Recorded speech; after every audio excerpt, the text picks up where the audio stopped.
Akademiks can't ride no wave. It's content. Hey, completely understand. I am feeding the bloggers, whether they like it or not.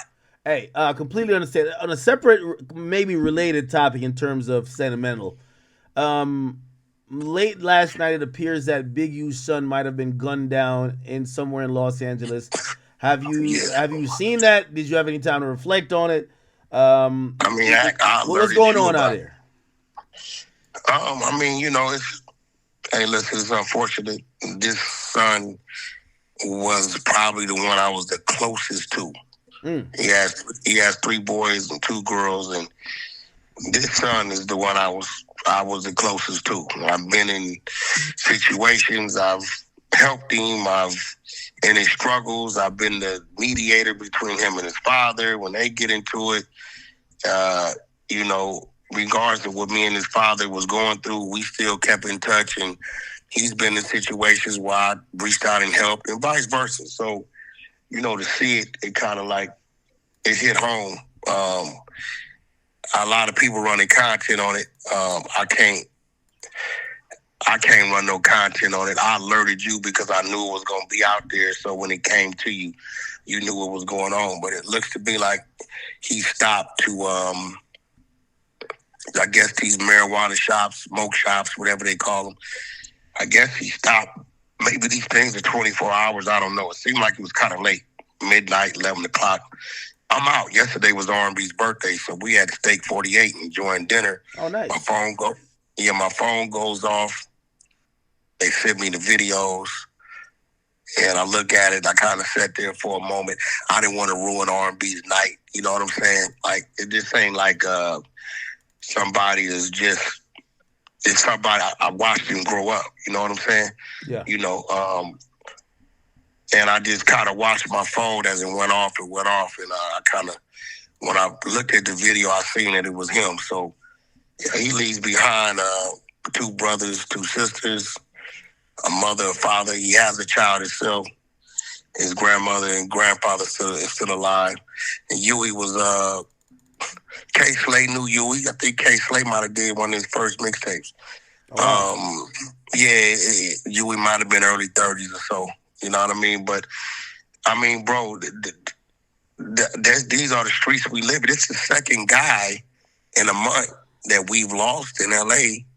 going to a weed shop or a marijuana shop. Wow. That's the other dude, you know what I'm saying, 80 bands. He was just the same way. So, we got to be a little more careful on where we at, where we going, understand our whereabouts, bro. And we can't never get comfortable out here, bro, because we living in a world, bro, of violence. Hey, would you attend the funeral, and have you reached out to the family wishing your condolences? I know you've said in the past that you were close. I'm gonna sit back and I'm gonna reach out to the older Michael. We communicate time to time, and I'm just gonna let Michael know if anything is needed. Holler at me. They know how close me and Jabari was. That's his real name. And if anything's needed, cool. But other than that, he's a Hindi, and that's what's priority.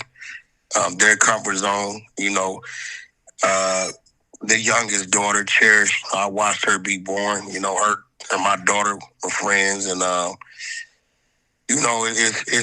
told my whole team I don't want to hear no reporting about it, no trolling about it, none of that. You know what I'm saying? Because it's like, his dad is in there, and I'm looking at the daughter, and then I'm looking at the wife, which me and his wife has always been good. You to lose a husband or potentially lose a husband on a RICO and then lose a son all in the same fucking year, man. Everybody got a breaking point. So I'm not going to be the one contributing or posting about it. And, they putting up some crazy videos and shit, man. They got one video where the officers like working on him and shit. You know what I mean? That shit is crazy, man. So, my condolences. And, I would hope that the people around them would do what they're supposed to do. You know what I mean? I would hope we wouldn't see any need for anything. I believe nephew is Muslim. I know Michael is, so I guess in the next couple of days we should be seeing a burial. Wack, you have your ear to the streets. Have you heard that Yeah. maybe this is any way connected to or related to Big U, maybe his past issues? Absolutely not. Absolutely Okay. not. Now, I will speak on that. I mean, listen, man, dude is already in there. He'll be 59 this month, fighting for his life. And then he just lost the life of his child. No parent should have to bury their child.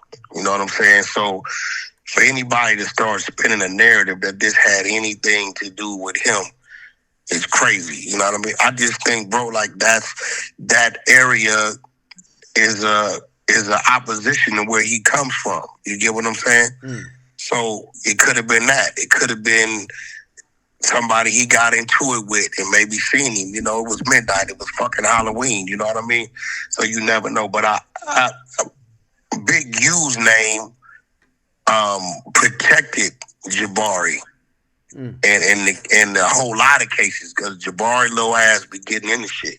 You know what I'm saying? So, no, absolutely not. I can stand on that. That whatever went on with him had zero to do with Big U or any backlash. Or come on, brother, he has a sex trafficking, extortion of one dude. This dude, monster dude. The murder hasn't been filed against him yet. You know what I'm saying?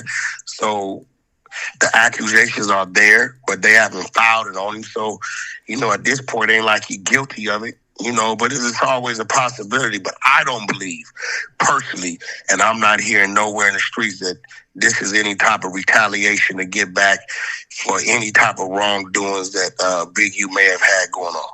That's some bullshit. And it feels like it's taking maybe a more forgiving or softer tone when it comes to Big U. If Big U reached out to you and said, "Hey, listen, I need your help, man. I need the exposures to help me out, find some information that helps out my case," would you utilize your resources to help Big U in a situation? Well, here's the thing. Like his case is his case. It's 44,000 pages of evidence and 26,000 pages of wiretaps. You know, that's for his attorney to do.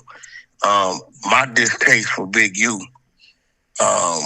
is not greater than my condolences for the mother and the brother and sisters of Jabari.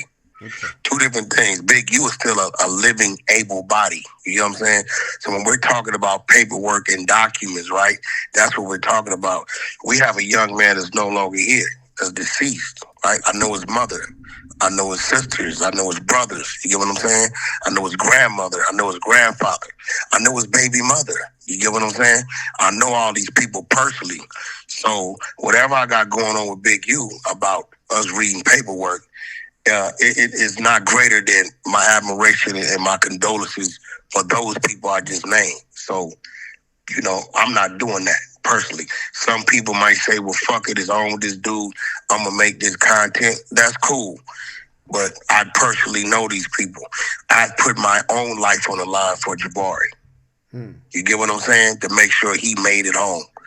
You get what I'm saying? He's done everything in the book to me. Stole my Sprinter, wrecked the motherfucker. Unc, I need some money. I'm broke. I'm over here. Flipped out. I didn't have to wrestle him down. We didn't laugh. We didn't joke. You know what I'm saying? We did all kind of shit together. I know the youngsters, so no, I'm not doing that. So, you know, if you call me soft, fuck it, I'll be soft for the respect of the family, of his siblings and his mother. I'll be soft. That's cool. With the paperwork shit that's going on with Big U, that's a whole nother issue. It's a loss of life right now on somebody I personally knew. Yeah. Everything ain't that, bro. Yeah, I think that's a very respectable answer, and I think we'll leave it there. Wack. Shoot, I think we've taken like 2 hours on this whole topic from T Grizzly, but I'm glad you addressed this because I do know, you know, you've spoken very highly of the family. So, you know, what we'll do is we'll check back in with you. I know you. But as you see, you see that Wack really is on it now. You know what I'm saying? I'm not playing. If that shit don't come back right, we're going to expose that. It's just that simple. I would expect nothing different from the exposures and, of course, Wack. I don't listen, man. But like I say, you releasing that motherfucking FaceTime? Oh, no, nigga, the telling started right there. That's it, bro. I'm just gonna be real. Oh man. All right, man. Wack got off the phone. He got off the phone. I'm telling you, when Wack want to call you a rat, he gonna find a way to call you a rat. Oh no, he called back. Oh my bad. Wack, yeah, Hey, look, bro. I'm gonna be getting with you next week yeah. when I come down from the investors on the TV shit we doing. And secondly, nothing but sports, bro. We got boxing events going on November 7th at the Hollandale Casino down in Hollandale, Florida. We got 10 events, WBC belt on the line. Oh shit. Tickets on sale, tables on sale. Come check it out. 6ix9ine say he gonna pull up with me as well. So everybody go ahead on check that out. How can they get tickets? The tickets is online. You can go to my Instagram underscore the 100 show. The link is there. Check it out, bro. Listen, 10 main events. We got Kenzel Williams, which is Antonio Tarver's fighter. We got the two fighters from New York showing up, right? Because they're fighting on our January 10th fight. They out of Brooklyn. Zav Judah used to train them, right? It's going down. We got 10 bouts, WBC belt up. Come down there and check us out, man. I got to cut you into this shit because it's a new wave going on. I'm going to call you next week. In the meantime, chat, y'all keep running up for my brother Akademiks. Y'all keep tuning in. I'm going to have R&B send some money over to donate to the to your fund. Shout out to the families out there in Jamaica. You know what I mean? Y'all keep your hands up.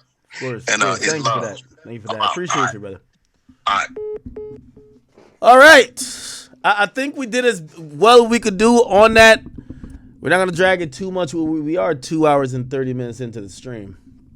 So I'll say I think we did a good job of trying to let both sides be heard. What I take away from that is that I think given the new information, and I do want to shout out to Dogface and also T Grizzly, because T Grizzly, you know, a lot of times usually when Wack says, yo, bet this amount, that's when people back down because, I don't know, maybe they either don't got it or maybe they're just not that sure. This time around, Wack was like, you know what, give me a second. I'm going to double back and I'm going to see if this information is actually accurate. So if not for anything, I think we get some type of solace knowing that Wack is double checking this info. As previously, it seems like he was doubling down on the info being accurate. So we don't know if this information about T Grizzly cooperating supposedly is accurate in light of everything we've seen, including some of these videos of the guy who's accusing him of cooperating, being on the phone his damn self talking about who did what, where, and how, right? Okay. All good. I do want to, we're going to get into some more